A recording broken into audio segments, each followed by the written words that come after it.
আন্দোলনে উত্তাল সারা দেশ। ঢাকা সহ দেশের বিভিন্ন জেলায় আন্দোলনরত শিক্ষার্থীদের সঙ্গে পুলিশ, ছাত্রলীগ ও যুবলীগ কর্মীদের দফায় দফায় সংঘর্ষের ঘটনা ঘটেছে। মঙ্গলবার ঢাকা, চট্টগ্রাম ও তারা জানাচ্ছেন শাহাদাত রিফাত।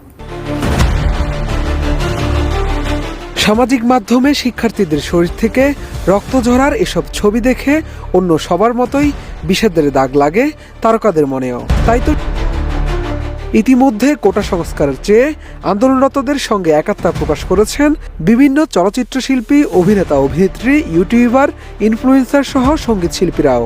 এবার তাদের প্রাণের বাংলাদেশ এভাবে রক্তাক্ত হতে পারে না, কারো মা বাবার বুক এভাবে খালি হতে পারে না। আপনারা যারা অভিভাবক পর্যায়ে আছেন তাদের কাছে অনুরোধ রইল, এখনই আন্দোলনরত শিক্ষার্থীদের সাথে কথা বলে এই সংকটের যৌক্তিক সমাধান বের করুন। সব ধরনের সংঘাতের সমাপ্তি চাই।